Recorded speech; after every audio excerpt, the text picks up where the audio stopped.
나라와 줬소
백성 외쳐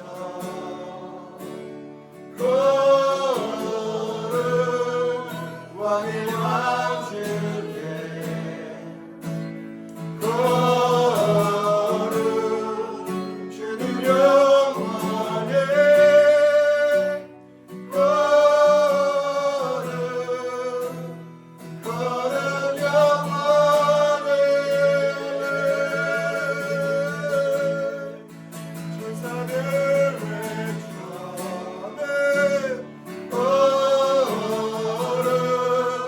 왕의 왕 외쳐 거룩 높으신 이름 거룩 영원해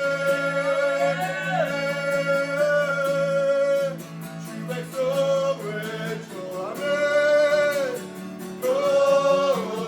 거룩 왕의 왕 주께 거룩 주는 영원해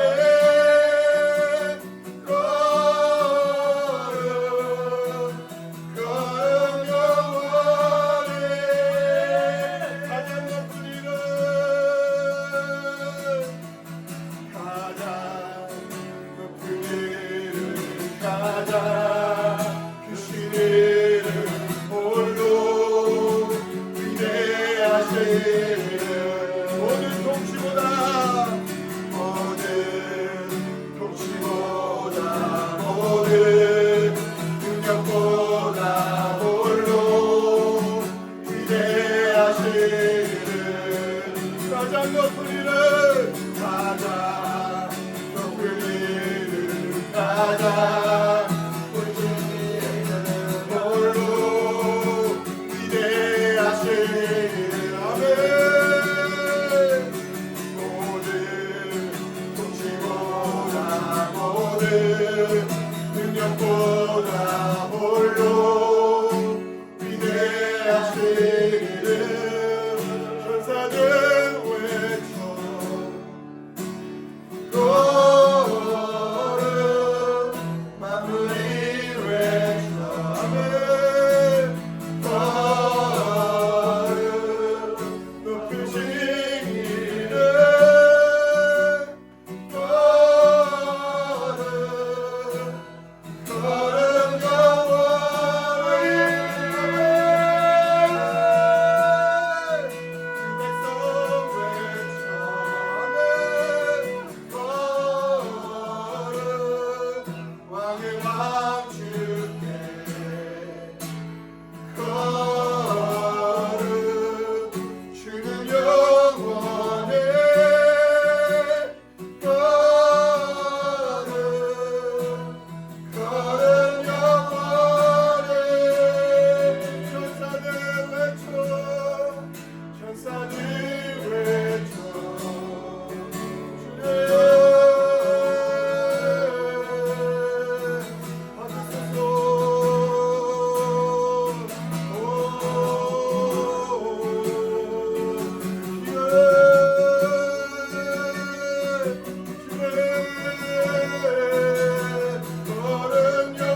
이스라엘 하나님께서 명령하신 대로 오늘도 예루살렘의 평강을 구하는 파수꾼들의 연합을 이루시니 감사합니다.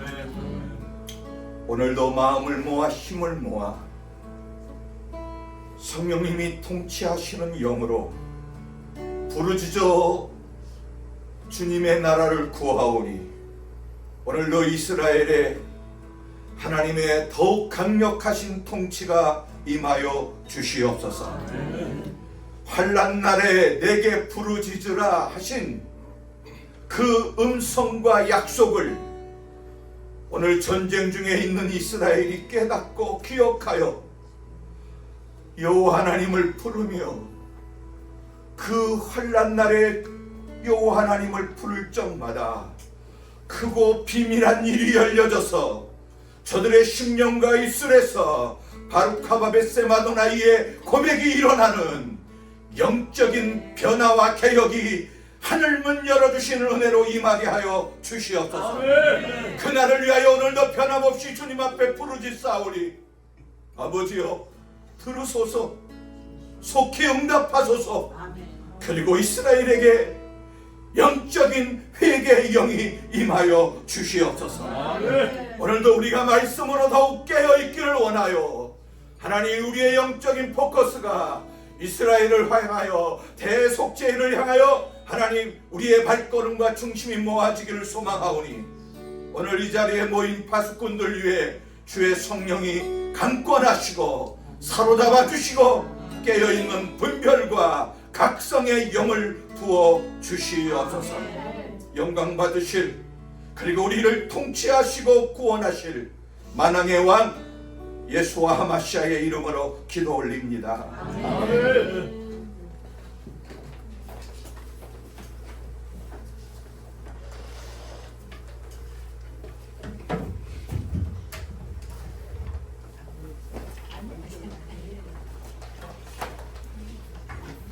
샬롬. 샬롬.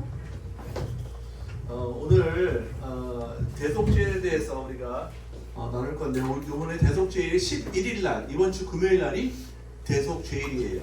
그죠? 용키퍼죠. 그래서 이번 주 금요일 날 11일 날 우리가 특별히 대속죄일 회개 성회를 갖습니다. 대상은 우리들이에요. 우리 아합 엘로힘 파수꾼들을 위해서 이 회개 성회를 하는 겁니다, 여러분. 그래서 정말 우리가 저 죄에서 자유함받고 그 다음에 이제 정말 이 오렌지 카운티, LA 카운티 쪽에서 우리가 하나님께 이러한 회개의 성회를 하는 도구로서 쓰임받기 원합니다. 그래서 오늘 이번 주 금요일 날 7시 반이에요, 여러분. 7시 반. 우리가 플라이어 하나 만들었잖아요. 그래서 다 우리 카톡방에 올렸는데 글로 오시면 됩니다. 금요일 날 여기가 아니라 우리 목사님 김관희 목사님 교회에서 만나는데요.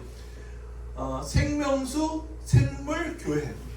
영어로 하면요, Living Water Stream Presbyterian Church예요. 생명수 생물 교회. 거기에서 7시 반에 모여서요, 저희가 30분 동안 찬양하고 그 다음에 이제 김관희 목사님께서 이 회개가 무엇인지에 대해서 이제 말씀으로 선포하시고 저희를 이렇게 회개 안으로 이제 이끄실 겁니다. 참 너무 기대가 돼요, 여러분. 그죠? 네. 그날은 시작하는 시간은 7시 반인데 끝나는 시간은 이제 성령님이 이끄신 대로 우리가 그냥 자유롭게 가기 원합니다.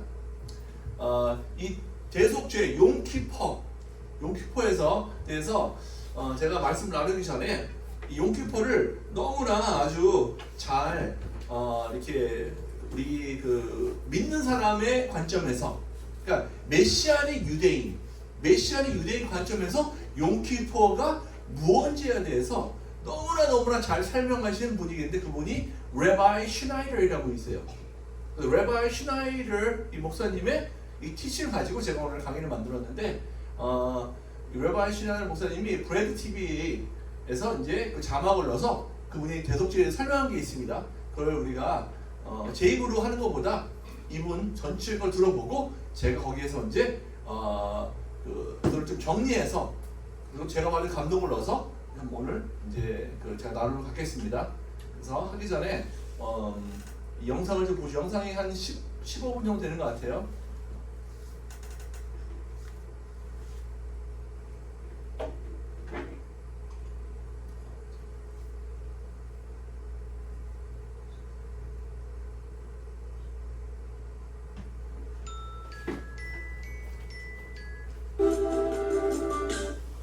Schneider, and how Jesus fulfilled it for you. I love you. Stay tuned for this important edition of Discovering the Jewish Jesus. Rabbi Schneider is a voice crying out in our lost world, pointing mankind to Jesus today. God bless you and shalom, beloved ones. My name is Rabbi Schneider. Welcome today to this very important edition of Discovering the Jewish Jesus. We are in the midst of God's fall holy days. And today, we're going to be looking into God's Word to better understand the holiday called Yom Kippur. Yom meaning day, Kippur meaning atonement. Beloved, this is considered in Judaism the most sacred holiday of the Jewish year, other than what Jewish people do every week, which is celebrate the Shabbat. Yom Kippur, beloved, is all about the time that once a year the high priest would go into the Holy of Holies, which was first in the tabernacle and later in the temple. The Holy of Holies is a special room. Again, earlier on it was the room in the tabernacle, and then later when the tabernacle became a permanent structure in Jerusalem, it was built to be the temple. In the back of the tabernacle, later the back of the temple, in this room called the Holy of Holies, once a year the high priest would enter in with the blood of a bull and the blood of a goat, and pour it over an altar that was on top of the Ark of the Covenant. When the high priest poured the blood on the altar over the Ark of the Covenant, which is often referred to as the mercy seat, the Lord said he was forgiving or overlooking the sins of his people for that year. He said in Leviticus 17:11, "For the life of the flesh is in the blood." And so the Lord then provided an atonement through the innocent blood of an animal that had died in the worshiper's place. And when that blood was poured upon the altar, Father God, knowing that that blood was a shadow of the blood that his son Jesus would shed, overlooked the sins of Israel for the year. With that being stated as the introduction, I want to go now back to the beginning, beloved ones, and let's lay a foundation. First of all, we read in the book of Ezekiel, Ezekiel chapter 18 and verse 4, these words, "Behold," the Lord said, "all souls are mine. The soul of the Father as well as the soul of the Son is mine. The soul who sins will die." Paul said the same thing in the New Testament when he said, "The wages of sin is death." So as soon as any man, woman, or child sins, there's a separation from Elohim, from God, that takes place, and the result of that separation is death. Just like Adam and Eve. They sinned, and the day that they sinned, beloved, death began to happen in their lives. Suddenly they realized they were naked, and their body began to die. So the penalty for taking a step outside of God's light is that we become separated from God, and anything that's separated from God dies. The soul that sins, the Lord said, it shall die. The wage of sin is death. Father God, though, doesn't write his people off. He doesn't write off humanity because they sin. They reap what they've done, which is death, but because of Father's love for his people, because of the Father's great love for his sons and daughters, the Father made a remedy. In other words, if the Lord had just left it there, all humanity would have died in their sin. But because of God's love for human beings that he created in his own image, immediately he put into place a system that I'm calling substitutionary sacrificial atonement. He put this system of substitutionary sacrificial atonement in place so that he could redeem those that sin to himself. Why? Because he loves us. God so loved the world that he gave his only begotten Son. The scripture also says, even when we were dead in our transgressions and sin, God sent forth his Son. So the wage of sin is death, But love, beloved, is greater than our sin. So God did something to bring man that was guilty before him, to bring man that had reaped the penalty of death. God did something to bring man back to himself. He made a way. Now, the way that he made is shadowed in the Old Testament. Jesus fulfills it, but it's shadowed in the Old Testament. And the Day of Atonement, or Yom Kippur, is the highlight of showing this. So let's continue on. Let's trace in Scripture this principle of substitutionary sacrificial atonement, which means that because of God's love, he made a system whereby an innocent animal could die in the place of the guilty sinner. And when that innocent animal was put to death in the place of the guilty sinner, and when that animal was put to death, its blood had to be shed, because the Lord said that the life of the flesh is in the blood, Leviticus 17:11. When that innocent animal was put to death and its blood shed, symbolizing that its life had been given, the Lord then counted the death of that innocent animal as though it was the guilty sinner's life that had been given. And the reason that the Lord did that, once again, is so that he can make a way for that guilty sinner to still stand before him blameless, and because the Lord knew that that innocent animal was a shadow of Jesus. Let me say it this way.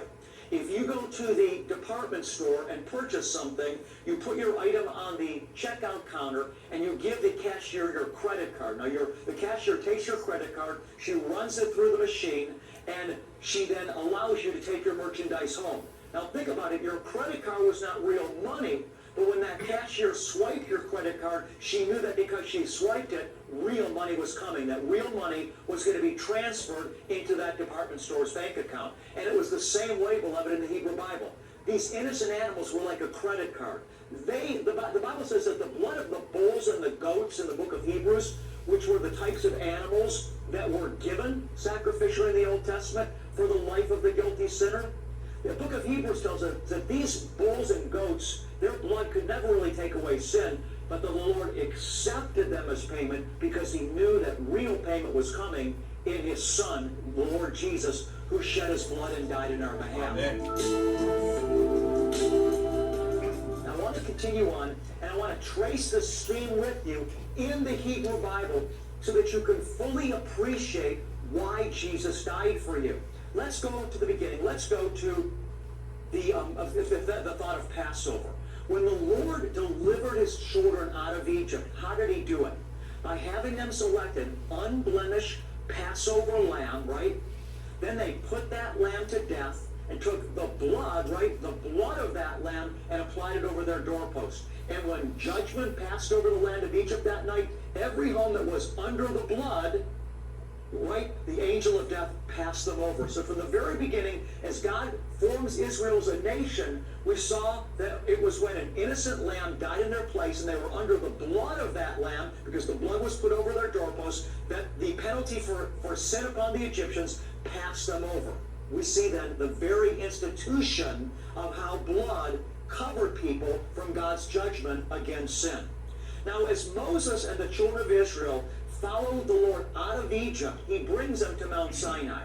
And at Mount Sinai, the Lord gives Moses and the children of Israel all types of special revelation. One of the things that the Lord does there is he tells them to build a tabernacle. Now, the tabernacle had to be built exactly according to the pattern that the Lord showed Moses on Mount Sinai. In fact, the Lord said to Moses, I want you to build this tabernacle, the Lord said, exactly according to the pattern that I showed you. Every piece of furniture, every dimension, what each piece of furniture was made out of, had to be built exactly as the Lord told Moses, because it all meant something. It all had a special heavenly meaning. And so the Lord told Moses to build the tabernacle, how to build it, and then he told Moses, once the tabernacle had been built, what to do. How do the people worship me through the tabernacle? Listen what the Lord told Moses in the book of Leviticus, chapter number 1, verses number 1 through 5. Then the Lord called to Moses and spoke to him from the tent of the meeting, saying, Speak to the sons of Israel and say to them, when any man of you brings an offering to the Lord, you shall bring your offering of animals from the herd of the flock. If his offering is a burnt offering from the herd, he shall offer it a male without defect. This symbolizes sinlessness, a male without defect. He shall offer it at the doorway of the tent of meeting, that he may be accepted before the Lord. He shall lay his hand on the head of the burnt offering, that it might be accepted for him, get it now, to make atonement. What are we talking about today? We're talking about Yom Kippur, the Day of Atonement. So very early on in the Hebrew Bible, the Lord gave Moses and the children of Israel a pattern how to worship him through the tabernacle. When a man entered the tabernacle, the first thing that he came to was this altar. And what we're reading here is that the Lord told us that when a man comes to meet me at the tabernacle and he walks through the door and comes to this first altar, he's to bring with him an unblemished animal, again, meaning that it has no sin in him symbolically. Then they are to take that animal, bind it on the altar. There were 4 horns on the altar. The animal was bound on the altar by the 4 horns. Once the animal, beloved ones, get this now, was bound on that altar, the worshiper would then take his hands and place his hands on the head of that animal that he had brought to be his offering. And not only did he place his hands on the head of the animal, but he literally pressed himself into it. In other words, he leaned into it, pressing his weight through his hands onto the head of that animal. Then that animal was put to death by the priest at the altar, and the blood of that animal was smeared around the altar. Remember, the life of the flesh is in the blood, the Lord said, Leviticus 17:11. And I've given it to you on the altar to make an atonement for your soul. And once the worshiper had offered up a sinless animal that died in his place, the innocent dying in the place of the guilty, so the guilty could go free, that animal was put to death, its blood shed. Now that worshiper could stand before a holy God. He could stand before Yahweh, holy and blameless. Because listen, when that worshiper placed his hands on the head of that animal, symbolically, beloved one, what was happening is that that worshiper was transferring his sin into that animal, and that animal then was dying in his place as the guilty one. So listen again when I pick up. I'm picking up once again Leviticus chapter 1, verse 4. He shall lay his hand on the head of the burnt offering, that it may be accepted for him to make atonement on his behalf. And so from the very beginning, we're seeing this principle that the God of Israel was able to have fellowship with his people and to keep in relationship with his people despite their sin. Get it now, when an innocent one died in their place. This was originally foreshadowed through animals, innocent animals that were symbolized by the fact that they had no defect. These animals were simply shadows, beloved ones, of the Lord Jesus. Think about this, illustrating this concept even to the next level. When the Lord made a covenant with Israel to be his people, he brought them before him as they stood before Moses in Exodus chapter 24, verse 7 and 8. And Moses said to the people of Israel, these are the words of the Lord. And the people of Israel said to the Lord, as Moses was in the presence, all that you said, they said, all that the Lord said, we will do. Listen what happens. Then, Exodus 24, verse 7 and 8. Then he took the book of the covenant and read it in the hearing of the people. And they said, all that the Lord has spoken, we will do, and we will be obedient. So Moses took the blood and sprinkled it on the people and said, behold, the blood of the covenant which the Lord has made with you in accordance with all these words. It was called what? The blood of the covenant. What did Jesus do in Matthew chapter 27, verse 28, when he instituted the Lord's Supper? He lifted up the juice and he said what? This is my blood shed for you in the forgiveness of your sins. It was the blood, get it now, of the new covenant. Amen. You see, it's always been through the blood. The Bible says without the shedding of blood, there is no remission of sins. And so all this is kind of an introduction to the holiday that we are now celebrating called the Day of Atonement, in Hebrew, Yom Kippur. During the day of Yom Kippur, what would happen is this, that the priest would take the blood of a bull and the blood of a goat, and he would bring it into the Holy of Holies. Again, I shared this earlier on the broadcast. He would take the blood of the bull and the blood of the goat and pour it on the altar in the Holy of Holies, and the altar was on top of the Ark of the Covenant. Inside the Ark of the Covenant was the Ten Commandments, were the Ten Commandments. Why do we have to place blood on the altar above the ark that hosted the Ten Commandments? Because Israel had broken the Ten Commandments, as we all have. But when that blood was poured on the altar over that ark where the Ten Commandments were kept, what happened was, beloved, Yahweh, the God of Israel, overlooked the sins of his people for that year.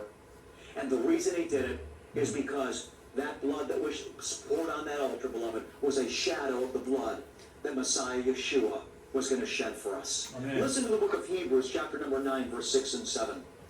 Now when these things had been prepared, the priests are continually entering the outer tabernacle, performing divine worship. But into the second only the high priest enters once a year. Now, of course, this is a bit confusing, but what is happening here is that the author of Hebrews is taking us through the entire procedures that the priests went through in the Old Testament. And he speaks about, continuing on, that this priest would go in, not without taking blood, which he offers for himself and for the sins of the people committed in ignorance. But here's what I wanted you to hear, verse 11. That when Christ appeared as a high priest of the good things to come, he entered through the greater and more perfect tabernacle, not made with hands, that is to say, not of this creation, and not through the blood of goats and calves, but through his own blood. He entered the holy place once for all, having obtained eternal redemption. So, church, as we celebrate Yom Kippur during the sacred holy season, we do it not in ignorance, but we do it in spirit and in truth. We do it in truth because we understand that when Jesus died on the cross for our sins, beloved ones, he didn't do it out of a vacuum. He did it in fulfillment of everything that the God of Israel, that Yahweh showed us in the Old Testament. He fulfilled it all. That's why Jesus said in Matthew 5, 17 and 18, "Do not think I've come to abolish the law and the prophets. I've not come to abolish, but to fulfill. To fill full with meaning." And he said, and everyone that teaches to abolish the law and the prophets, in other words, says it has no relevance, Jesus said, they're going to be called least in the kingdom of God, because they're going to be teaching my people in ignorance. But he said, those that teach my people and teach me in such a way that they're connecting me to the fact that I fulfilled the law and the prophets, Jesus said they would be called the greatest teachers in the kingdom of God. So what I'm doing today, beloved ones, is I'm sharing with you how Jesus is the King of the Jews that died in your place to fulfill everything that we saw today in the Hebrew Bible. You see, you and I are guilty before a holy God. But because Father loves us so much, he made a way for us to come back into fellowship with him, to be restored as sons and daughters, to be able to stand before him holy and blameless. And the way that he did it, beloved, was by giving an innocent one in our behalf. That innocent one is his own son, Jesus, your Messiah and my Messiah. The Bible tells us in the book of 2 Corinthians, speaking of Jesus, he that knew no sin, think about this, he that knew no sin became sin on our behalf. That when Jesus died on the cross for you and me, beloved ones, it wasn't just the pain of the nails in his hands and his feet. It was the fact that our sin was transferred into his body and he died in our place. So listen to what 2 Corinthians tells us again.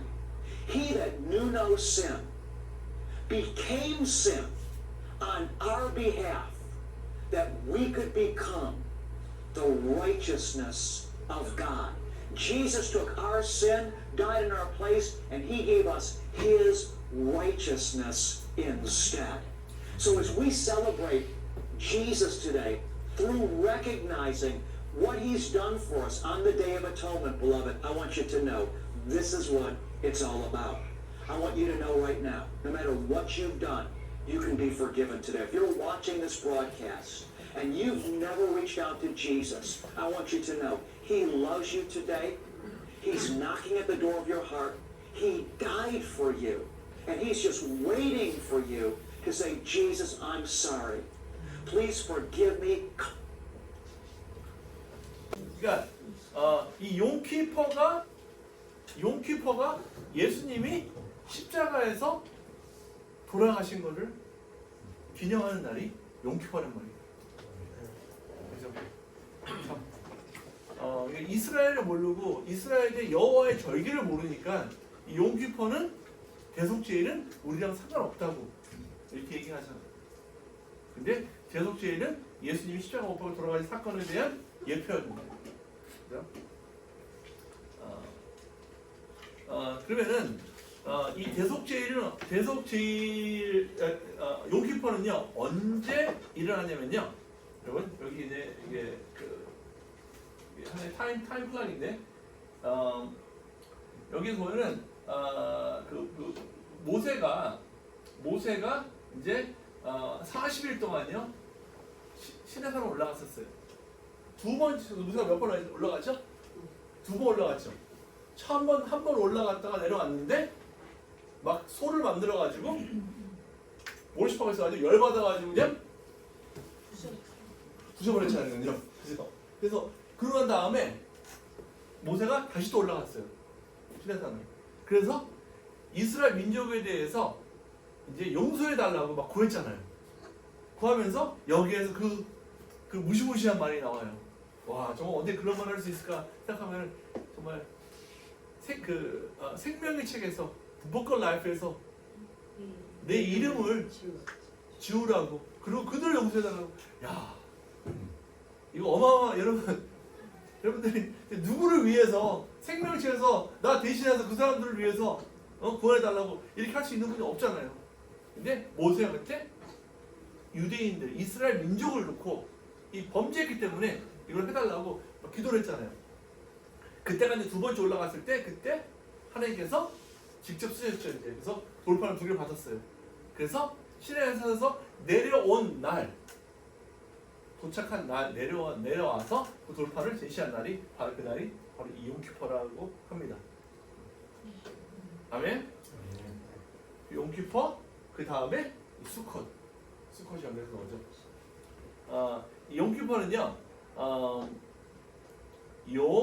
용하키프림이라고 해서 실질적으로 그 히브리 그 어른요 복수예요. 용키퍼가 아니라 실질적으로 요하킴프림이라 해서 이게 복수로 써져 있다고 합니다, 여러분. 왜 복수를 썼을까라는 것은 나중에 이제 설명드린 게 있습니다. 먼저 이 용키퍼라는 뜻은요, 아까 전에 그 레바 시라가 얘기했죠. 용, 데이, 날이라고 그래요. 그래서 키퍼는요, to cover. 뭐예요? 이게 덮다는 뜻이에요. 덮다. 근데 여기에 쭉 보면은 이 덮다라는 말, 이 cover이라는 말, 여기 쭉 보면 to cover이라는 말이 실제적으로 여러분 키퍼를 좀 깊은 그 뜻으로 히브리의 언어의 이 키퍼라는 그 언어의 그 뿌리를 찾아가면요, 그게 바로 구속하다가 뜻이 나온대요. To redeem. 그러니까 뭐예요? 용키퍼는요, 구속의 날이라고 번역이 돼요. The Day of Atonement. 그러면 용키퍼 날이 말 그대로 구속을 한 날 아니에요, 그죠? 내가 마이크를 안 했네요. 그럼 내가 이렇게 까먹으면 알려주세요. 이거 내가 안 하고 있을 때만 뒤에서 김대원 권사가 바로 일어나요. 그래서 알았습니다. 할로. 여기 또 이렇게 녹음되고 있는데 또 잘 안 들려서 모르겠네요. 다시. 여러분, to cover, 덮다, 구속하다. 여러분, the day of redemption 이렇게 나온다는 거예요. 그래서 용키퍼는 여기 뭐였죠? On Yom Kippur, the high priest was to make a covering for the sins of Israel committed in the year. 그러면 1년 동안 이스라엘 이 사람들이 지은 죄 있잖아요. 그 죄를 커버를 한다 그래요. 커버. 그래서 용키퍼가 1년 동안 지은 죄를 다 덮는 날이라는 뜻이 된대요. 근데 여러분, 덮는 게 아니라 실제로 뭐죠? 우리를 구속을 한 날이죠. 구속하는 거죠. 그래서 예수님께서 이 땅에 오실 때 어떤 십자가 사건을 어떤 사건이라고 하죠? 구속의 사건이라고 하잖아요. 구속, redemption. 그러면 근데 여기 이제 목사님들 선교사님들, 전도사님 분들이 굉장히 많아요. 그죠? 우리 일반 성도들보다 우리 사역자분들 더 많아요. 그래서 물어보고 싶은 게 있어요. 한국 번역에는요, redemption, redeem을요, 구원이라고 번역을 하는 데가 많아요.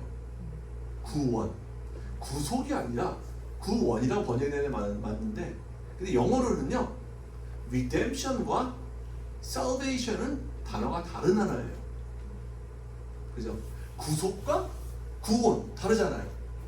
근데 redeem, 십자가 사건에 redeem했다는 건 구원이라는 단어를 많이 쓰는데, 이게 한국 표현으로 하는 한국 표현의 구속과 구원이 같은 건가요? 그 구속, 그 구약에는 속량 또는 구속으로 되어 있는데, 그 구속 속량은 이제 돈을 주고 사온다는 뜻이거든요. 네. 그래가지고 계시록에 들어가면은 그 어린 양의 피로 이제 그들을 샀다 이런 개념이 나오는데, 그 속전을 주고 그 죽어가는 사람의 몸값을 지불하고 사는 게 속량이고 구속인데요. 그 구원은 그 사는 행위보다 이미 그렇게 해서 이루어진 케이스를 말하겠죠. 그 사는 걸 구원이라고 그러지 않고, 그렇게 해서 구원을 받지만 그 과정은 속량, 돈을 주고 사는 값을 지불하죠. 그러면 우리가 구속을 받는 거와 구원을 받는 거라고 다른 거잖아요. 다르다고 표현했어. 어떻게 표현해 드릴까요? 목사님 말씀 때 결과론적인 거냐, 그 진행형의 의미를 먼저 두는 거냐 차이가 있어요. 근데 이제 예수님이 우리를 위해서 십자가에서 돌아가시고 우리를 구원하기까지, 우리를 하나님 앞으로 사서 데려오시기까지는 속량이죠. 그래서 구속이죠. 하나님 앞에 만약에 섰다 하면 그것이 이제 구원이겠죠. 오케이. 근데 하나님 앞에 서지 않았으면 그 구원 아니죠. 우리가 뭐 나 구원 받았네, 너 구원 받았네, 그런 의미는 하나님 앞에 섰을 때 할 수 있는 거죠. 예. 완전 다른 의미라고 봐요. 다른 거예요. 영어로 하면 너무 클리어하기 때문에 Salvation. 한국말은 좀 달라요. 영어로는 굉장히 클리어합니다. redeem, 그러니까 redemption은요 forever, 그죠?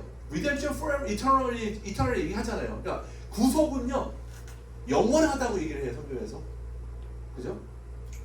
그러면 구원은 영원한가? 이 salvation, 한 번 salvation은 영원한가? 이제 그게 좀 얘기가 상당히 그 복잡한 굉장히 신학적인 그 담론을 건드리셨거든요. 지금 그 질문하셨는데, 이제 우리가 구원이라고 그러면 그냥 예수 믿고 끝나는 걸로 이제 이해를 하는데, 사실은 성경을 잘 보면 그 세 단계로 되어 있거든요. 칭의, 성화, 영화. 칭의는 예수의 피로 죄값으로부터 구원받는 거, salvation from sin's penalty.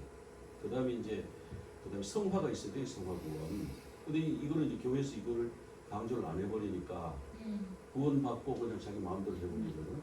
그래서 성화 구원을 이루어야 되고, 예수님 재림하시는 영화 구원, 글로리피케이션이 일어나야 되거든요.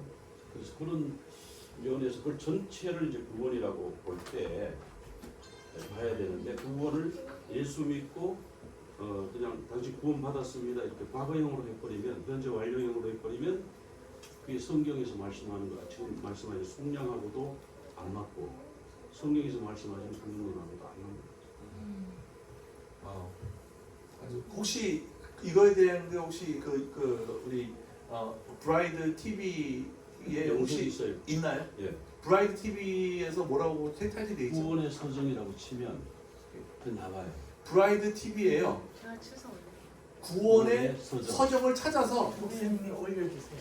목사님 저희 카톡방에 올려주세요. 그러시면 돼요. 네, 그거 올려주시면 제가 저 필라델피아 카톡방에 제가 올리겠습니다. 아주 설명을 아주 잘하셔서 구체적으로 좀 더 듣고 싶어요. 그러니까 구속과 구원을 하나로 짬뽕해가지고 구원은 한 번 구원은 영원하다 이렇게 버물려서 나왔다고 어떤 신학자 얘기하더라고요. 그거 바로 그 얘기예요. 예, 그러니까 제가 제 말투예요. 신학자는 그게 뭐 버물려서 나왔다는 말 안 했죠. 당연하게 신학자는 유식한 말을 했겠죠. 그죠? 그렇지만 내가 알아듣기로는 딱 그거였어요. 자, 다시 한번 들어볼게요. 먼저. 왜 구원은 영원하다라고 얘기하는 표현이 왜 그래? 어디서 나왔냐면은 이 redemption에서 나왔다는 거예요. 구속에서. 구속은 영원하죠. 예수님께서 우리 죄값을 치르셨으니까 영원히 구속돼서 그러거든요. 그렇지만 구원은 진행형이라는 거지. 계속 ing라는 거죠. 그죠? 그래서 구속과 구원을 한 번에 버무리기 때문에 한 번 구원은 영원한 구원이다. 이거는 성경에 안 나와 있단 말이에요. 근데 구속은 영원하다는 거지. 네, 그러니까 이걸 조금 더 좀 클리어하게 좀 이렇게 좀 클리어 되는 건데 목사님 거 올려주시면 제가 잘해서 한번 들어보겠습니다. 아멘. 혹시 또 다들 목사님 여기 계신 목사님들 전사님 다들 동의하시는 거예요? 동의합니다. 아멘. 아멘. 주호영 선생님 조용하시네 오늘. 뭐라고 할까요? 할렐루야. 다 말씀하시면 그러니까요. 다음에는 목사님 말씀할 때 마이크를 어떻게 악한 주셔가지고 그러니까 예. 내가 아까 전에 그 생각 했었어요. 마이크를 드려야 될까. 그래서 이제 그 올려주시면은 제가 이제 나누겠습니다. 그래서 이제 다 이제 언더스탠드 들을 수 있게 이렇게 단계별로 설명하는 어떤 좀 구체형이 있네요. 네. 오케이. 그러면 용키퍼 사건이 구속의 사건이라는 거예요. 아멘. 이게 놀랍지 않아요 이게? 네. 그러니까 정말 이게 만약에 저 이해가 된다 그러면 진짜 막 그냥 와우. 막 뼈가 저릴 텐데 진짜. 그렇지 않아요? 진짜 이 용키퍼가 구속의 사건이었다. 그러면 예수님의 구속의 사건의 예표였다. 야, 이제는 그러니까 왜 예전에는 제사를 지냈는데 이제는 예수님이 치가 돌아가셔서 제사를 드릴 필요가 없다. 그러니까 키가 이 용키퍼란 말이에요. 이 리뎀션. 그래서 용키푸는요 또 속죄의 날은 유대의 1년 중 가장 거룩한 날이며 메시아의 재림, 국가적 이스라엘의 회복, 그리고 세상의 최후의 심판에 대한 예언적 통찰력을 제공합니다. 또한 말키 체덱의 반차에 따라 우리의 코헨 가돌로서 예슈와의 대제사적적 사역을 드러내는 날이기도 합니다. 용키푸라는 단어는 실제로 토라에서 복수형 인용하 키프림으로 쓰여졌는데 아마도 정화 과정을 통해 수많은 범죄, 불의, 죄가 깨끗해졌기 때문일 것입니다. 그러나 이 이름은 주님께서 베푸신 두 가지 큰 속죄를 암시하기도 합니다. 첫 번째, 깨끗함과 용서를 위해 예수와께서 향하는 민족을 위한 속죄이고 또 두 번째는 세상의 마지막 날인 욤 아도나이 동안 민족적 이스라엘을 정화하기 위한 속죄입니다. 아멘. 아까 전에 이걸 보면은 여러분 아까 우리 조세 목사님 한 말 떠올라 안 나오세요? 예수님의 재림의 이때에 또 얘기했잖아요. 그죠? 그걸 들어보면 더 clarity 될 것 같아요. 목사님 목사님 설교하신 게 이거랑 연관이 있나요? 연관이 있죠. 그러니까 이제 보통 우리가 구원, 개인 구원 얘기만 주로 하는데 요거 이제 이스라엘의 민족적 구원이잖아요. 예. 요음 하키프림은 민족적 구원하고 관계가 있죠. 예. 오케이. 그럼 이제 오늘 말씀 이 레위기 말씀에 보면은 레위기 말씀에 이제 이 설명이 다 나온 거 용키포에 대해서 여러분 나중에 한번 레위기 2, 3장에 보면은 용키포에 대해서 설명이 이제 다 돼 있으니까 여러분 다 나중에 한번 보시고요. 그러니까 대속제일은 이스라엘의 모든 죄가 완전히 사해지는 날이에요. 근데 여기서 아까 전에 소를 잡고 그리고 또 이 고웃을 2마리를 잡아요. 아니요. 2마리를 드리는데 하나는 잡고 하나는 내보내요. 뭐로 하냐면 이걸 영어로 스케이프꽃이라고 그래요. 한국말 하면요? 아사세. 우리 우리 말하는 아사서? 아자제. 그래서 여기 써 있죠. 영어로는요 스케이프꽃이라고 그래요. 그러니까 하나는 여러분 제사를 올려드리고 하나는요 거기다가 죄를 트랜스퍼하죠. 그 다음에 광야로 내보냅니다. 이게 이제 풍습이었어요. 그래서 하이 프리스트가 transferring the sin and sending it out to the wilderness 이렇게 나와 있어요. 그럼 여기서 중요한 점들이 있는데 우리는 속죄의 날이기 때문에 용키포르에 일해서는 안 되죠. 일하지 말라고 나와 있고요. 또 우리가 쉬지 않으면 우리는 파괴될 것이라고 나와 있고요. 그것은 영구적인 규정이라고 나와 있고요. 우리가 어디에 살든지 따라야 한다고 나와 있고요. 그것은 완전한 휴식의 안식이 되어야 한다고 나와 있고요. 우리는 스스로 괴롭혀야 합니다라고 나와 있어요. 그것은 일몰부터 일몰까지 완전한 하루가 되어야 된다고 나와 있습니다, 여러분. 그러니까 여기서 중요한 포인트가 뭐냐면 이거예요. 중요한 점들의 핵심이 이거를 파보면요, 이게 핵심입니다. 우리는 우리 자신을 쉬게 하고 우리 자신을 괴롭게 해야 된다가 이번에 이 용키퍼에 우리 가져야 되는 태도예요. 괴롭게 해야 된다. 여러분 이걸 놓고 오늘 이야기하겠습니다. 우리를 괴롭게 해야 된다. 용키퍼 아까 전에 나왔던 성경 구절을 쫙 짜서 핵심을 딱 꼽으라고 이거예요. 쉬게 하고 그리고 괴롭혀야 된다. 쉬면서 내 자신을 괴롭히래요. 그러면 쉬며 자신을 괴롭게 하는 게 무엇인가? 이게요, 히브리 관점으로요 연구를 해보면요 이렇게 뜻이 나옵니다. 자신을 부정하는 행위라고 나와요. 내 자신을 괴롭히는 게요 나를 부정하는 행위래요. 그 뭐랄까 이게? Denying the flesh desire. 내 flesh의 desire를요 deny 하는 거래요. 오케이?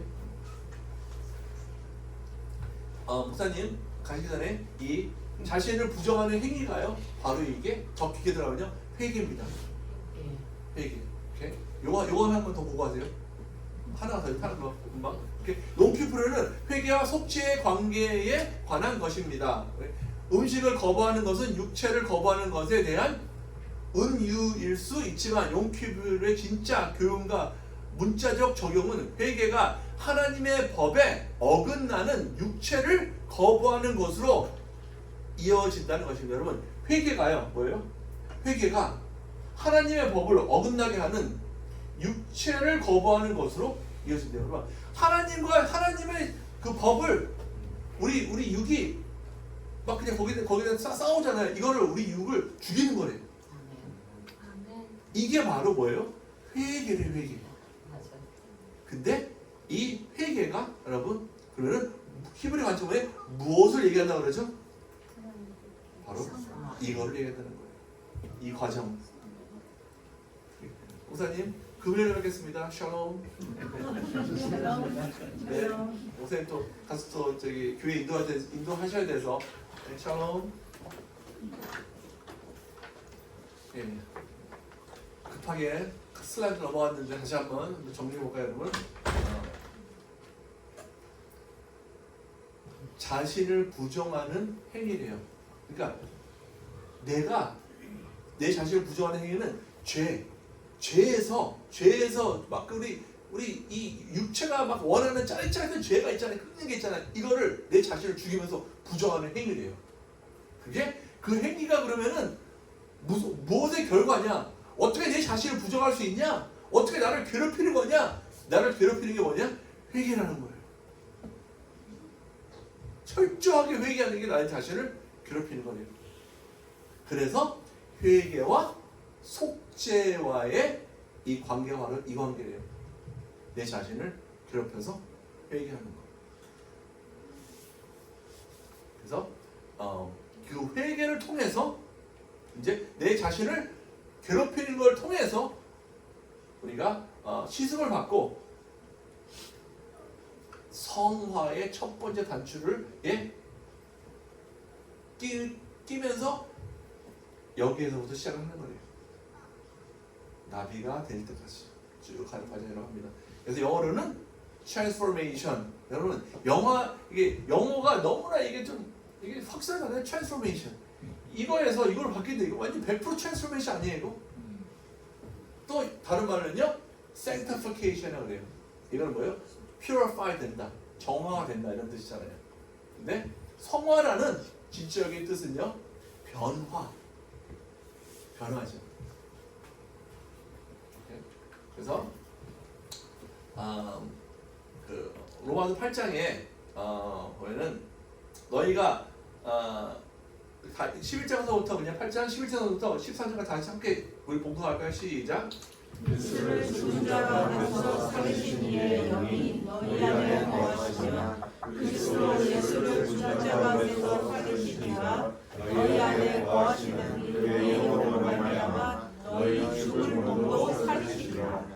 그러므로 형제들아 우리가 죽은 자를 육신에서 육신으로 살지 않으며 너희가 육신대로 살면 반드시 죽을 것이오되 영으로서 몸의 행실을 죽이면 살리니. 아멘. 네. 여기에 그게 들어가 있어. 영으로서 몸의 행실을 죽이면 산대요. 아멘. 성령 하나님의 충만함으로, 성령 하나님의 충만함으로 이 몸의 이 몸이 원하는 이 행실, 이 죄성의 행실을 우리가 죽여버리면은 우리가 살 거라는 바로 이 뜻이죠. 아멘. 그래서 이 용키퍼의 그 구약에서 용키퍼에서 해야 되는 그 행위가 뭐냐? 내 자신을 부인하는 거, 내 자신을 괴롭히는 게 바로 여기에 이제 신학에 이렇게 말씀이 나와 있는 겁니다. 아멘. 그래서 예수님께서 십자가에서 완전히 다 모든 걸 다 해결하셨어요. 그래서 예전에 제가 했던 강의를 가지고 좀 마무리하기 원합니다.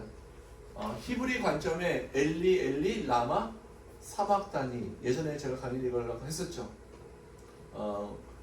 정말 엘리 라마 사박다니, 여기서 뭐 안 들으신 분들은 좀 많이 좀 은혜가 될 거예요. 왜냐, 엘리 라마 사박다니가 우리가 번역을 하면 어떻게 번역이래? 이게 히브리어죠. 근데 우리 성경, 한국말 성경에 이렇게 써 있죠.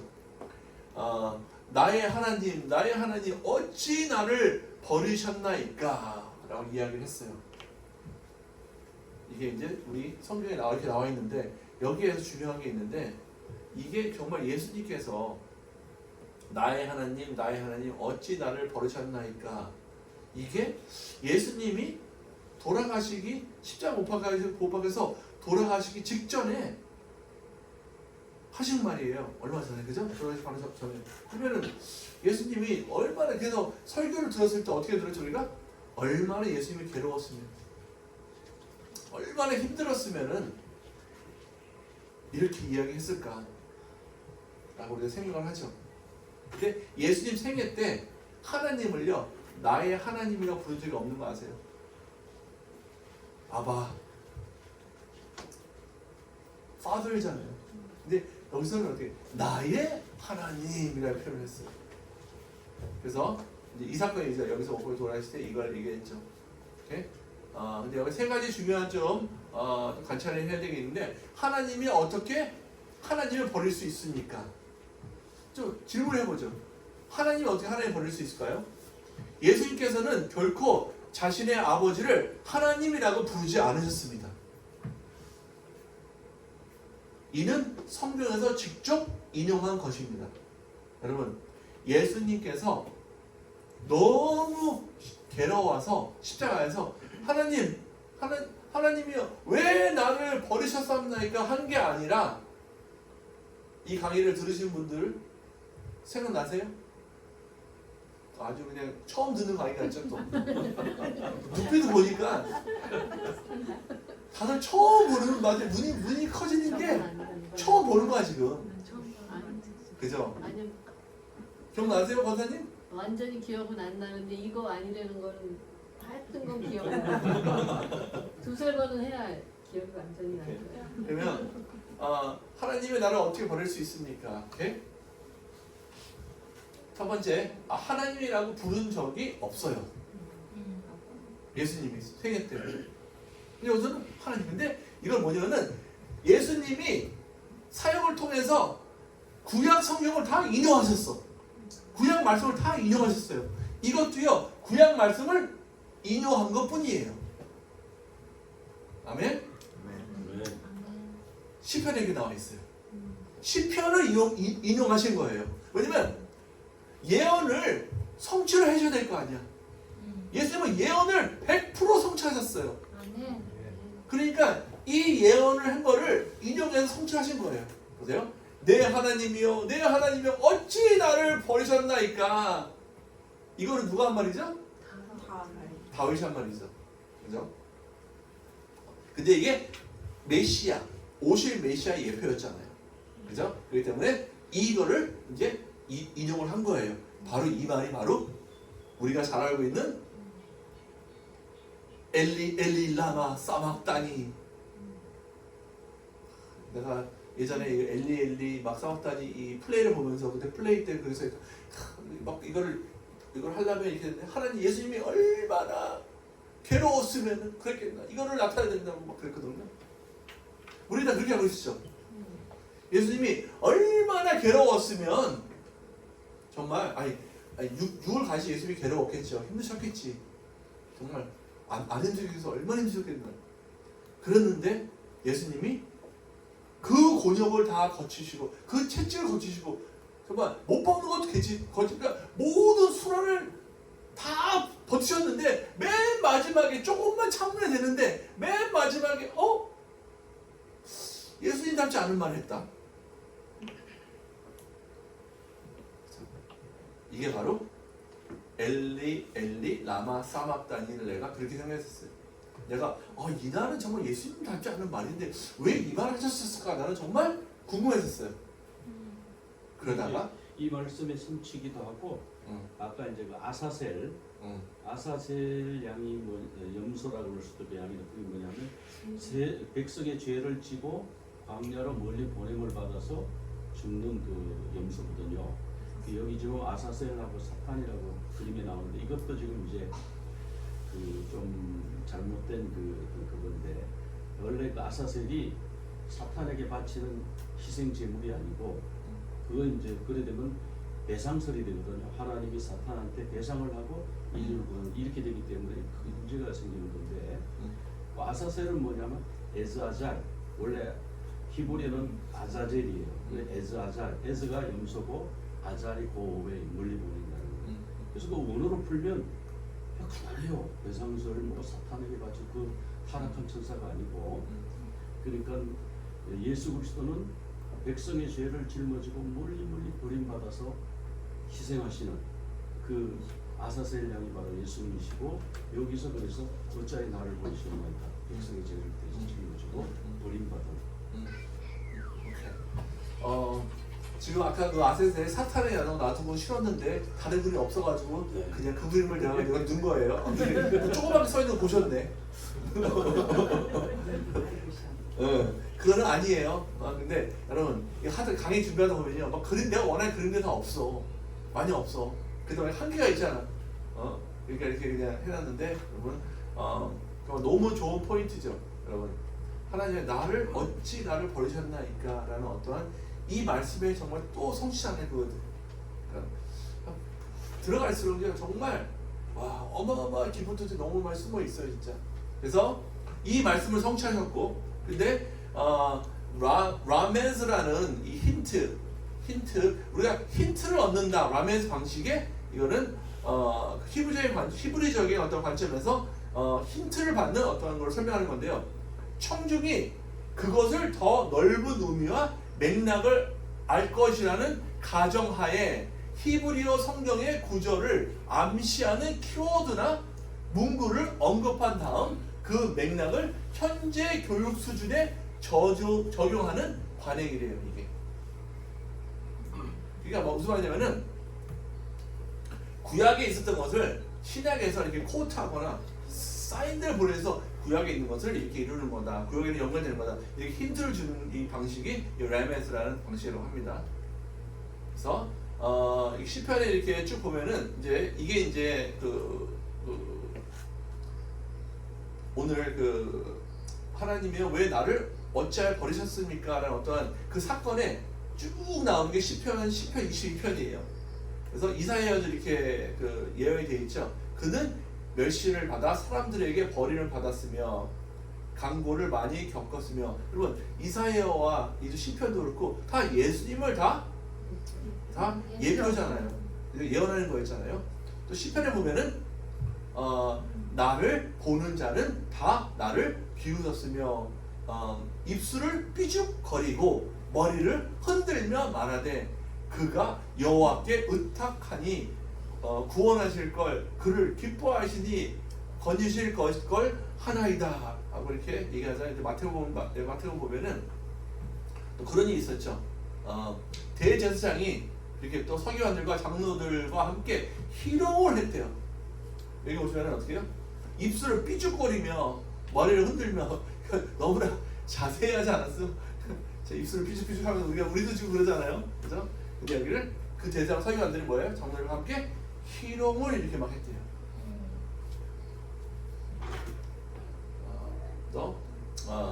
내 힘이 말라 질그릇 조각 같고 내 혀가 입천장을 붙었나이다. 주께서 또 나를 죽임의 진토 속에 두셨나이다. 요한복음 보면요, 그 후 예수께서 모든 일을 이미 이루어진 줄 아시고 성경에 응하게 하려 하사 여러분 성경을 응하게 하려 하사 이르되 내가 목이 마르다. 성경에 응하게 했다는 성경 바로 이 말씀. 내 혀가 입천장에 내 혀가 입에 천장에 붙어있는 건 무슨 어떤 표현이죠? 목마르다. 목마르는 입이 타다는 뜻 아니에요. 그렇죠? 그러니까 이 말씀을 또 응용한 거죠. 시편에. 그러니까 같은 내용에서 왔다는 것을 마치 알려주듯이 힌트를 주는 거예요. 그게 바로 히브리 방식이라고 합니다. 그래서 개들이 나를 에워싸며 악한 무리가 나를 둘러 내 수족을 찔렀나이다. 여러분 수족을 찔렀다는 게 뭐예요? 손과 발이죠. 그들이 예수를 십자가에 못 박힌 후에 여러분 예수님을 십자가에다 못 박았잖아요. 수족이죠. 수족을 박은 거니까 이게 이 말씀의 뭐예요? 성취죠. 이 말씀을 성취하셨어요. 수족을 찔렀나이다. 그 다음 내 겉옷을 나누며 속옷을 제비 뽑아. 여러분 시편 22편이에요. 구약의 타락의 타락에서 얘기하는 거 지금 이게 속옷을 제비 뽑았나이다. 그들이 예수님을 십자가에 못 박인 후에 그 옷을 제비 뽑아 나누고. 예수님 옷을 제비 뽑아 나눠갔대요. 그게 바로 예언이 돼 있잖아요. 이게. 한 가지 여기서는 속옷인데 여기는 그냥 옷이라고 나와 있어. 옷이라고 나와 있는데 여러분 아마 거기에 분명히 이게 그러면은 속 옷이라고 안 써있지만 같은 거를 아마 이해를 하는 걸 겁니다. 뭔가 언어적인 차이가 있을 수 있어요. 그래서 이 장면이죠, 이 장면. 예? 그리고 거기다가 마무리를 하고 있는데 이제 맨 마지막에 와서 그의 공의를 태어날 백성에게 전하며 주께서 이를 행하셨다 할 것이로다. 그러면 he 영어로 하면요 he has done it. 아싸. 여러분 히브리어 시편은 히브리어에 써 있죠. 히브리어요 he has done it은요 아싸예요. 아싸. 했다. 아싸 일을 해냈다. 일을 끝냈다. It's done. 이게 아싸 이렇게 돼요. 아싸. 그죠? 한국어로 그러죠. 아싸. 그래서 보면요, 이 아싸는요, 요한복음에 어떻게 돼요? 다 이루었다. It is finish가 여러분 이 같은 아싸 뜻이래요. 다 이루었다. 근데 여러분 다 이루었다. 너무 정말 은혜가 되지 않아요? 네, 아멘. 시편 22편에 시편 20편 쭉 처음부터 끝까지 하나님이 거기서 왔다는 걸 다 응용을 쫙 한 예수님께서 맨 마지막에 전까지 찍었어요. 다 이루었다. 근데 아싸로. 근데 여기에서요 트위스트가 있습니다. 반전이 있어요. 엄청난 반전이 있어요. 우리 신약은 뭐로 써져 있죠? 헬라어로 써져 있죠. 헬라어로 번역했죠. 그럼 헬라어로 it is finished 라고 그 헬라어로 뭐라고 하냐면 헬라어로는 여러분 테텔레스타이 테텔레스타이가 헬라어예요.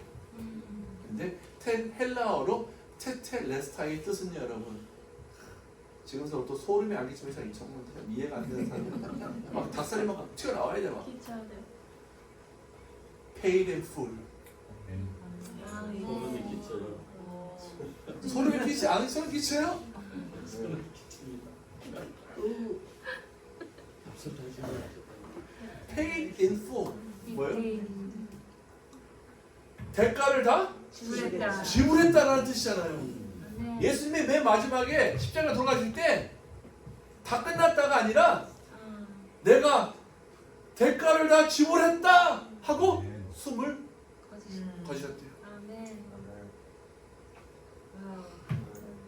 그 대가를 지불했다와 아싸와 다르잖아 뜻이. 대가를 지불했다와 다 끝났다 완전 다르잖아요. 예수님이 맨 마지막에 한 말이요. 대가를 지불을 했다. 이게 바로 용키퍼에서 그 재물이 뭐예요? 대가 지불을 한 거잖아요. 그 죄에 대한 지불을 하나님이 대신 받은 거잖아요. 그 민족의 죄를 그 이스라엘의 그 죄를 대신 받으셨어. 그 죄값을 지불한 거지. 그게. 근데 예수님이요. 그 죄값을요. 영원히 eternally 지불을 했다는 거예요. 그게 바로 구속의 사건이라는 거지. 아멘. redemption. 그래서 이거를 믿는 자는 무엇을 받아요? 구원을 받는 거죠. 그러니까 구속을 받았다는 건 믿는 자. 내가 구속돼서 나는 나 믿어. 이 사람이 바로 구원이 되는 거죠. 아멘.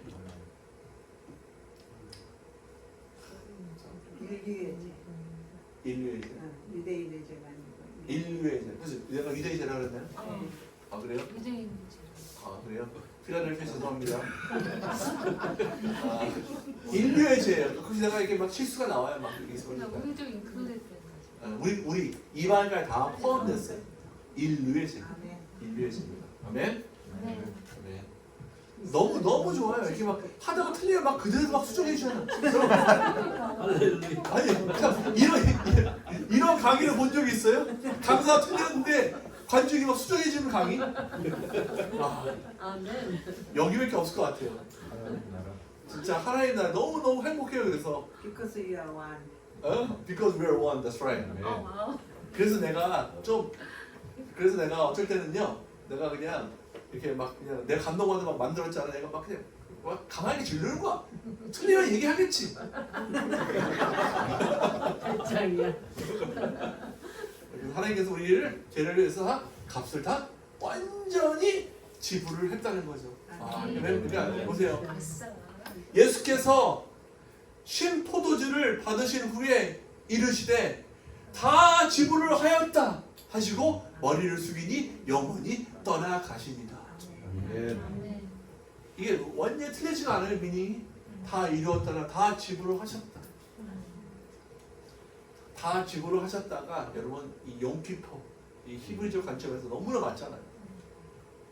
그래서 여러분 시편 22일 보면은 마태복음에서 이렇게 마태복음과 또 마가복음에서 그 두 가지가 나오고 있죠. 그죠? 그래서 시편 22, 31을 다 이루었다는 요한복음에서 나와요. 아멘. 이렇게 마무리하겠습니다. 그는 이것도 22절이에요. 그는 공고한 자의 공고를 멸시하거나 싫어하지 않으시며 그의 얼굴을 그에게서 숨기지 아니하시고 그가 울부짖을 때에 들으셨도다. 하나님은 절대로 버리시지 않으세요. 그죠? 절대 버리지 않는다고 하셨어요. 그의 얼굴을 그에게 숨기지 않으신다는 게 하나님의 약속이에요. 우리에게 믿는 자들에게는 얼굴을 안 숨깁니다. 그래서 이제 어떤 분이 이게 멋있는 말을 썼어요. 그냥 이걸 한국말로 번역을 한 건데, 하나님이 너희에게 빛 가운데 보이신 것을 어두운 데서 의심하지 마라. 아멘. 이게 참 이해가 안 되시는 분들은 이해돼. 뭐 마음 이게 아멘이 안 나올 거예요. 네. 이해가 되면 아멘이 어떻게 안 나올 수가 있어요. 이게. 아멘. 네. 영어로 해볼게요. Don't doubt in the dark what God has shown you in the light. 아멘. 하나님이 너희에게 빛 가운데서 보이시고 행하신 것들, 내가 좀 할게요. 빛 가운데서 보이시고 행하시고 이루신 것들을 너희가 어두운 상태에 있다고, 고난에 있다고 그것을 의심하지 마라. 아멘. 아멘. 너무 멋있는 컷 아니에요. 영어로 하니까 너무 영어 현재. English, you like English? Don't doubt in the dark what God has shown you in the light. 아멘. 그래서 제가 저번에 했던 인글입니다. 하나님은 결코 성경 말씀을 떠나지 않으셨습니다. 예수님은 결코 성경 말씀을 떠나지 않으셨습니다. 그는 성경을 읽었다. 그는 성경을 공부했다. 그는 성경 구절을 외웠다. 그는 성경을 가르쳤다. 그리고 그는 성경대로 살았다. 그는 성경대로 죽었다. 우리 아바 엘로이 파수꾼들은요, 매일마다 이 삶을 살기 때문에 아마 익숙하실 것 같아요. 아멘. 아멘. 다들 그냥 비웃는 얼굴 하시는 것 같은데. 아니 너무 잘하셨어요. 너무 잘하셨어요. 하나. 예. 왜 아까 그러세요? 그 대속죄에 대해서 다시 좀 넘어가 보실래요? 계속이에요? 네. 잠깐만요. 괴롭게 했다. 육체를 괴롭게 기록해야 돼? 했다. 오케이. 잠깐만 요거 좀 마무리하고 다시 한번요. 여러분, 우리 다들 이렇게 살기를 원하시죠? 네. 그렇죠. 너무나 살기 원해. 성경을, 예수님은요 성경을 읽으셨죠? 당연히 히브리인데 안 했겠어요? 공부 안 하셨겠어요? 제자들 공부 안 했겠어요? 제자들 엄청 공부했거든요. 예수님은요 성경을 공부했고요, 공부했고요, 성경 구절을 또 외우셨을 거예요. 그러니까 응용을 하시지 어떻게 성경 구절을 외우지 않고 시편 22편을 응용할 수가 있겠어요? 외우셨기 때문에. 그래서 성경을 말씀을 가르쳤다는 거예요. 그리고 중요한 것이 성경 말씀대로 살았다는 것이고, 성경 말씀대로 죽었다. 내가 죽은 곳에 이 말 한마디만 써있으면 좋겠어. 장팀은 성경대로 살다 죽었다. 이야! 할렐루야! 아멘. 여러분, 혹시 제가 만약 없어지면 그렇게 써주세요. 장팀은 성경대로 살다가 올라갔다. 아멘. 올라갔다가 좋아요. 올라가셨죠? 저도 너무 좋아요. 올라가야죠. 네. 오케이. 그러면 아까 전에 선교사님이 말씀하신 그 부분 괴롭게 합니다. 네. 네. 우리는 우리 자신을 쉬게 하고 우리 자신을 괴롭게 해야 합니다. 유대인들은 우리 자신을 괴롭게 하는 게 무엇이냐, 그 부분에 있어서 금식을 말해요. 우리 인간이 가장 그 욕구적인 게 제일 첫 번째가 먹는 거, 이건데 이것을 금하고 기도를 하는 거. 그래서 그날을 대속죄일은 하루를 금식을 해요. 금식기도 하고 어디 가지도 못하게 하고 정말 쉬게 하는 거예요. 못 다니게. 공항까지 다 풀어져 하고 가는 길도 바리케이트 쳐가지고 자동차 못 다니게 하고 그렇게 완전하게 쉬게 하고 우리를 괴롭게 하는 것은 금식이다. 이렇게 얘기해요. 네. 히브리 관점에 히브리적인 그 면에서 히브리적인 생각에는요, 이제 이 괴롭히다는 게 금식으로 보는데 사실이에요. 그래서 아까 내가 썼죠 이거. 여기 나와.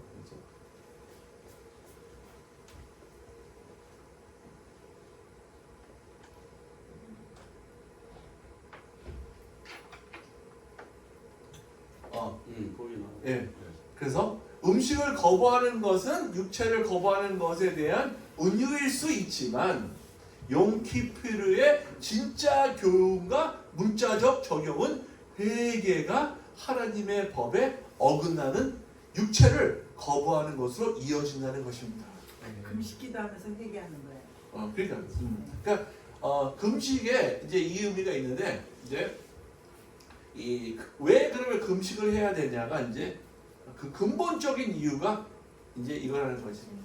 자신을 거부하는 거라는 거지. 아멘. 거기에 이제 이 용키푸르의 이제 진짜적인 어떤 그런 히든 문화가 들어가 있다 그래요. 근데 어느 학자분이 그러더라고요. 용키푸르의 금식을 한다는 말이 금식을 한다는 어떤 그런 말이 성경적으로 정확하게 명시된 거는 없다. 그것도 얘기를 하긴 해요. 근데 이 전체적인 내용을 보면은 금식이 거기 안에 들어가 있다. 그 얘기를 하고 그런 말을 얘기를 합니다. 그래서 아무튼 여러분 그리고 가장 중요한 이유는 가장 중요한 어떻게가 우리 자신 부인하는 거고 금식 당연히 용키푸르 때 여러분 정말 금식을 하면 너무 좋죠. 금식하면서 내 정말 금식을 하면요 나의 육체의 욕구를 갖다가 많이 이렇게 줄어들잖아요. 그죠? 근데 하루가 아직 욕구가 줄어들겠어요. 좀 이렇게 최소한 일주일 정도는 그냥 생으로 쫙 가야지만 좀 욕구가 줄어들지 않겠어요? 근데 히브리 관점에 또 하나 패스팅은요 이 용키푸르 패스팅은요 물도 먹으면 안 된대요. 물 금지예요. 그거는 무슨 말이냐면 이빨을 닦으면 안 된대요. 물을 대면 안 된대요. 내 몸에 물을 닿으면 안 된대요. 24시간이 아니라 히브리적인 시간은 25시간이래요. 왜 그런지 모르겠지만 써있더라고요. 25시간 동안 물을 손에 대면도 안 되고 몸에 대면도 안 되고 마셔도 안 되고요. 가능해요. 가능하겠죠. 근데 히브리인들은 유대인들은 그렇게 한다고 합니다. 그날만. 아멘. 네, 그러면 네, 우리 나오시고요, 시사님. 오늘 너무 은혜롭게 잘 하셨어요. 할렐루야.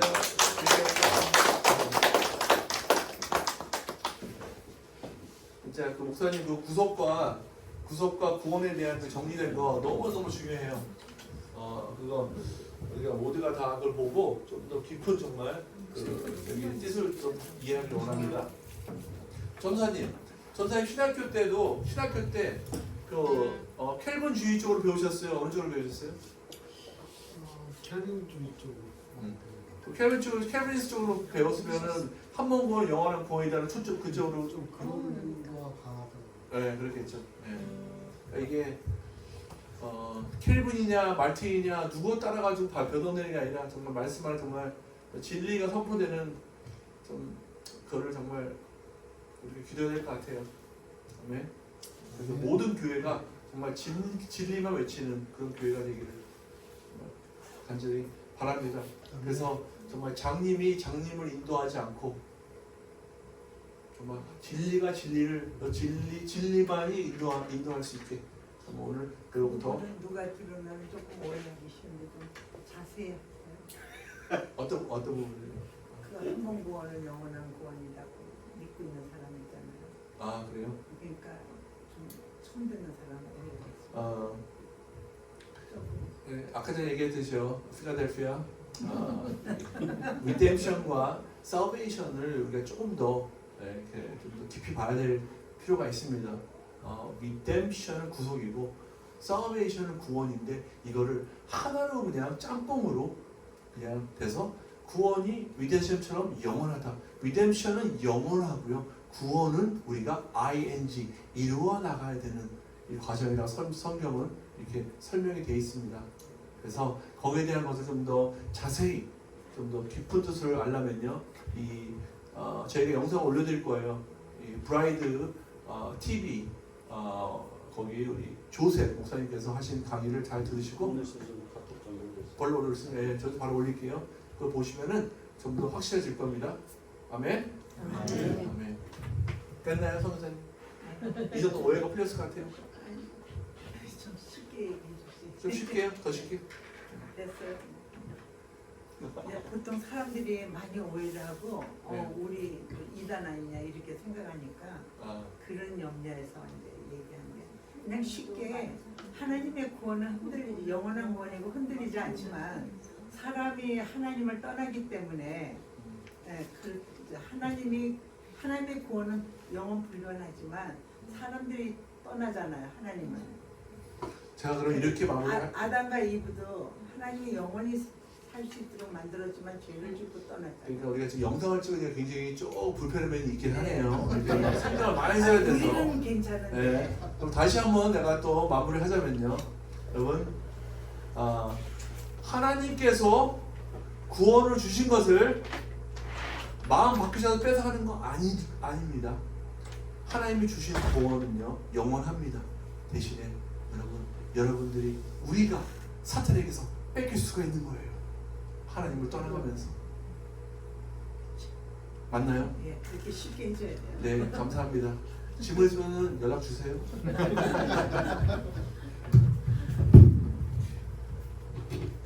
근데 유튜브 필라델피아 말고 딴 데만 볼 텐데 어떡하지? 그렇죠. 다른 데도 다 보죠. 그래서 내가 많이 보냈어요. 네, 그래서 조금 오늘 이제 올렸거든요. 그거 안 하고 나가면. 근데 그럴 때는 네. 목사님도 좀 마이크를 잡고 말씀하셨으면 좋겠어요. 마이크 하나를 더 사놓을까요? 지금 편집하잖아.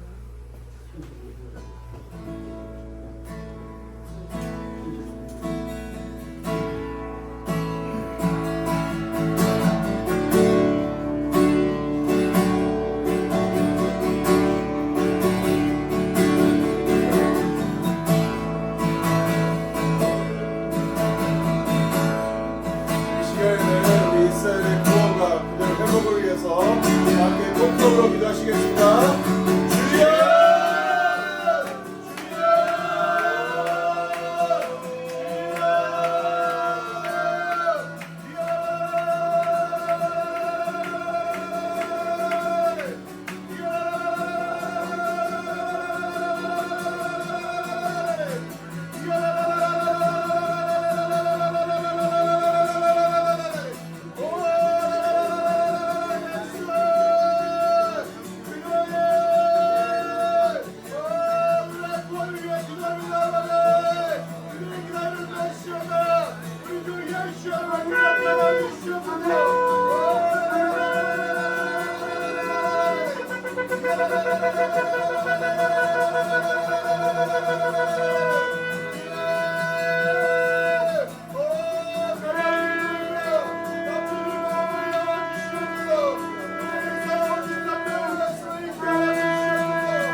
기도하고 있습니다. 아버지 이번 것에 우리의 교회를 아버지 성령의 충만한 기름을 더 떠나게 주시옵소서.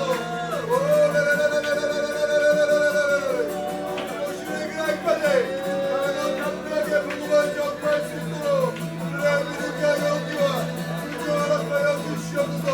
더 많은 기적을 베풀어 주시옵소서.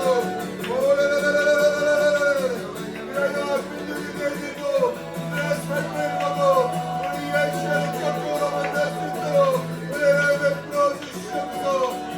우리의 사역의 길을 부어주시옵소서. 하늘의 지혜를 부어주시옵소서.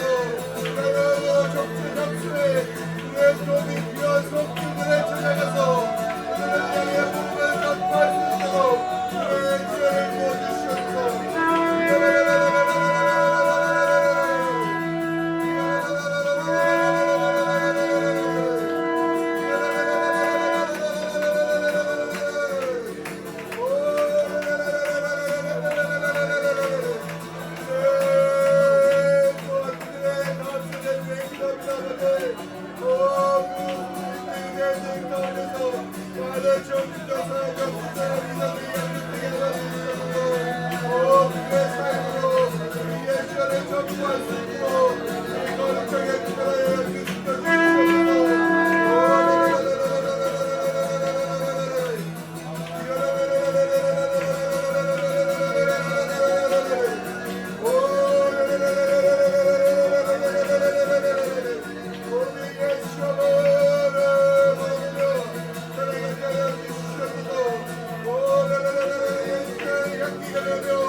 이어서 우리 아이야를 위해서 기도하시겠습니다.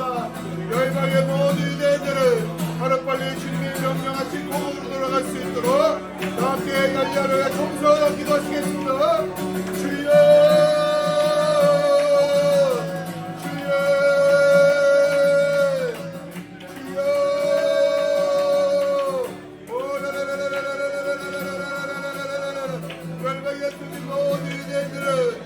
빨리 주의 말씀에 순종하여 공으로 돌아가시오라.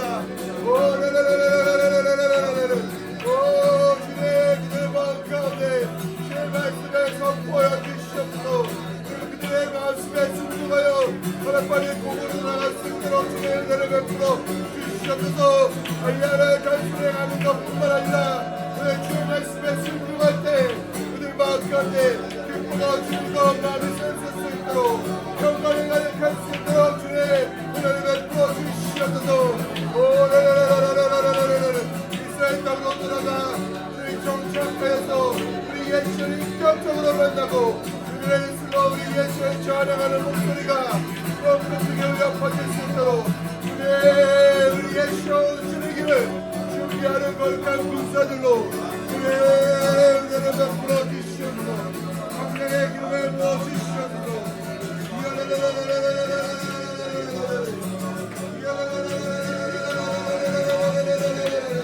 우리 아이들은 더욱더 활발해지시다. 아이들은 더욱더 활발하게 일치하라. 우리 유대인이면 누구나 열어갈 수 있도록 우리 역사하여 주시옵소서. 우리 유대인들의 아이가 더욱더 활발해질 수 있도록 모든 정신적 문제도 해결하여 주시옵소서. 열방의 모든 교회들은 아이야의 축복 동참할지어다. 기도로서 물질로서 동참할지어다.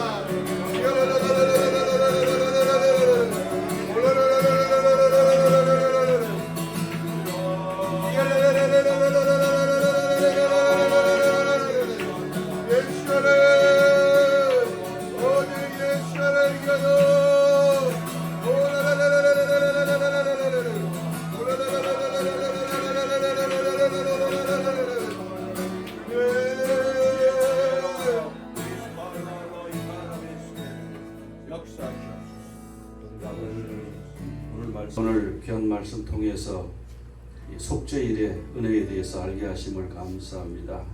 속죄일에 수송아지와 수염소가 죽은 것이 바로 예수 그리스도가 우리를 위해서 죽으신 것의 리허설이었던 것을 알려주심을 감사합니다.